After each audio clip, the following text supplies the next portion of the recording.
Nongeye kugusuhuza we tugiye kubana muri iki kiganiro. Uyu munsi wa none naguteguriye ibigo bitanu bitanga inguzanyo ku buhinzi kandi bagatanga inguzanyo ziri hasi, inguzanyo zifite inyungu nkeya, zifite igiciro gitoya.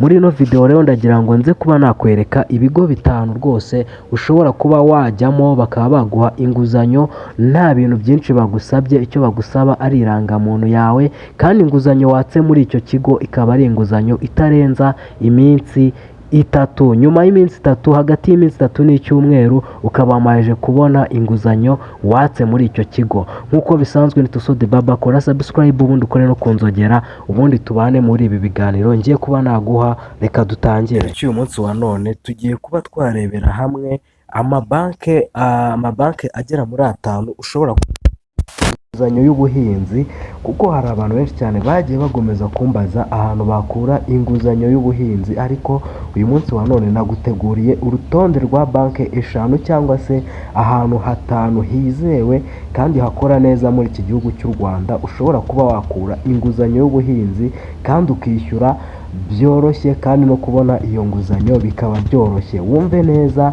ni ahantu ushobora kuba wakwaka inguzanyo y'ubuhinzi, inguzanyo watse ukayibona hagati y'iminsi 3 n'iminsi 7. Ni ukuvuga ngo niba uyatse uyu munsi, nyuma y'uyu munsi hashizeho iminsi 3 ushobora kuba wahita utangira kuba wabona inguzanyo yawe watse.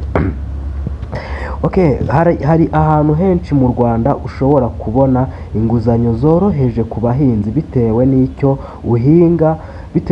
uhinga, umubare w'amafaranga ukeneye. Dore ahantu hizewe kandi horoheje ushobora kuba wakura izo nguzanyo. Ahantu hambere ushobora kuba wakura inguzanyo y'ubuhinzi ni muri BDF, Business Development Fund. Iyi ngiyi BDF, Business Development Fund, niyo rwose ushobora kuba ya mbere ushobora kuba wakuramo amafaranga yo kuba wakoresha mu buhinzi, kuko ni amafaranga BDF ifasha abahinzi kubona inguzanyo binyuze mu kubigira imishinga nyine, sibyo? Ibyiza rero by'ino BDF nibyo bintu ngiye kuba nakubwiraho ahangaha, kuko BDF niyo dusanze ku mwanya wa mbere ushobora kuba wabonamo inguzanyo y'ubuhinzi, kandi akaba ari inguzanyo ishobora kuba ishobora kuba yaza imeze neza. Ariko wibuke ko muri iki kiganiro nakubwiye yuko ngiye kukubwira ahantu 5 ushobora kuba wakura inguzanyo z'ubuhinzi. Ino BDF rero urumva ntibagusaba ingwate nyinshi. Muri BDF ntabwo bagusaba ingwate nyinshi, icyo ni ikintu cya mbere. Ikintu cya kabiri, muri BDF bashobora kukwishingira kugeza kuri 75%. Ahangaha ni muri BDF kuri wowe ushaka inguzanyo mu buhinzi. Muri BDF bashobora kukwishingira kugera kuri 75%. Ubuhinzi bwose buhabwa amahirwe, sibyo? Ahangaha muri BDF kandi ubuhinzi bwose buhabwa amahirwe. Abantu bahinga ibitoki, imyumbati, ibihumyo, mwese mushobora kuba mwahabwa amahirwe, hamwe n'ubworozi nabwo ahangaha buba burimo. Aho wabageraho rero, urumva aho wabageraho ku biro bya BDF. Ubwo ahangaha tugiye kuvuga igihe wenda waba ushaka nyine kuba wagera kuri BDF cyangwa se ukaba wabona ibisobanuro bihagije. Ni ukuvuga ngo ugannye ku biro bya BDF mu turere, cyangwa se keretse kuri banki bakorana nka Bank of Kigali, Equity Bank, BRD, Urwego Bank. Izi ngizi zose ni banki zikorana na BDF. Niyo mpamvu mu minsi yashize hari ikiganiro nari nakoze mbwira abantu ati niba ushaka kuba wenda wabona inguzanyo mu buryo bworoshye, yaba ari inguzanyo mu buhinzi, yaba ari n'inguzanyo mu bucuruzi, yaba ari inguzanyo mu kubaka, uzajye ubanza umenye banki ugiye gufunguzamo konte, ubanze umenye iyo banki uburyo ikoramo, ubanze umenye iyo banki rwose uburyo ikoramo. kuko niba banki ugiye gufunguramo idakorana na BDF, ubwo ntabwo ushobora kuba wabona inguzanyo mu buryo bworoshye cyangwa se mu buryo buri buze kuba bukoroheye, kubera yuko ahangaha muri banki niba wafunguye akawunti muri Bank of Kigali cyangwa se wafunguye muri banki ya BRD cyangwa se muri Equity Bank cyangwa mu Rwego Bank, iyo ugiye kuba wakwakamo inguzanyo muri izo banki mvuze aho ngaho, hari igihe ubabwira ko nta ngwate ufite, ariko kuko bakorana na BDF ukaba wajya muri BDF ukakayo icyangombwa cy'uko nawe ushaka inguzanyo nta ngwate, BDF ikakwishingira. Ibi bintu mbivuzeho none ahangaha ku bantu batabyumva neza, sinzi niba muri buze kujya muri link ndi busige mu kiganiro ya WhatsApp mukaza kuba mwanyandikiramo kugira ngo mbe nabigusobanuriraho neza cyane. Indi banki ya kabiri ushobora kuba wakuramo, ushobora kuba wabonamo inguzanyo y'ubuhinzi kandi ukabonamo inguzanyo y'ubuhinzi nziza. Ahangaha tugeze kuri banki ya kabiri, kuri banki zitanga inguzanyo z'abahinzi, sibyo? Ahangaha tugeze kuri banki ya kabiri, Urwego banki ni banki rwose ishobora kuba yaguha inguzanyo mu buhinzi cyangwa se ikanaguha inguzanyo mu bworozi ntoya, kuko ntoya ku bahinzi batoya, sibyo? Ahangaha mu Rwego banki batanga inguzanyo ntoya ku bahinzi batoya. We niba ugitangira wagana iyi ngiyi Urwego banki, nayo yagufasha, nta ngwate nyinshi basaba kandi ushobora kwishyura mu gihe nyine uba wejeje cyangwa se mu gihe ibyo wahinze biba byeze, ushobora kuba aribwo watangira kwishyura. Iyi Equity Bank nabo ntabwo basaba inguzanyo nyinshi ku buhinzi. Ubwo iyo bavuze inguzanyo nyinshi baba barimo bavuga nyine ntabwo basaba inyungu nyinshi ku bahinzi. Inguzanyo yoroheje ku bahinzi n'ubworozi, ku buhinzi n'ubworozi basaba gahunda y'ubuhinzi business plan, bagusaba gahunda y'ubuhinzi business plan. Ubwo ni icyangombwa ubanza gukura he? Icyo cyangombwa ubanza kugikura kwa agoronome. Agoronome niwe ukiguha kugira ngo babone yuko rwose nawe ushaka guhinga kandi yuko ahantu ugiye guhinga ari ahantu heza, kuko buriya nta banki n'imwe ushobora kuba yaguha inguzanyo ku buhinzi utabanje kuba waca kwa agoronome ngo agoronome abanze aguhe igipapuro cyemeza yuko ahantu ugiye guhinga ari heza, nta bintu by'ibibazo bizazamo. Ino Bank of Kigali inguzanyo nini ku bahinzi bafite imishinga migari. Urumva ino Bank of Kigali rero, Bank of Kigali ariyo ino beka, yo itanga inguzanyo nini ku bahinzi bafite imishinga migari cyangwa se ku bahinzi bashaka kuba bahinga ahantu hanini hafatika, basaba ingwate. Ariko iyo ukorana na BDF ishobora kuza ikagufasha kuba yakubera ingwate cyangwa se yaguha ingwate yo kuba wakoresha ahangaha muri izi banki zose. Niyo mpamvu banki ugomba kuba wafunguramo, ugomba byibura gufungura muri banki ikorana nayo n'ino BDF. Reka rero nkubwire banki ya gatatu nziza natoranyiriza buri wese ukurikiye kino kiganiro ushaka kuba yakwaka inguzanyo mu buhinzi cyangwa se akaka inguzanyo mu bworozi.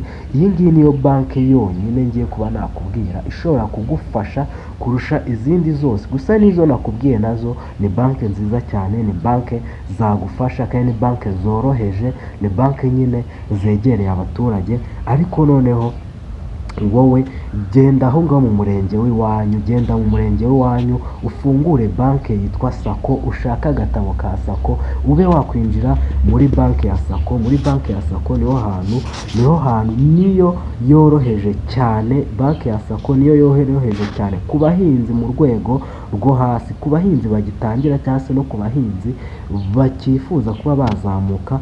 Banki ya Sako niyo yoroheje, niyo banki ugomba kujya gufungura, ahasigaye ukaba wakwakamo inguzanyo mu buhinzi, kuko niyo banki ishobora kugukura hamwe ikakugeza ahandi. Kandi reka nze nkubwire ibyiza by'ino banki ya Sako rero.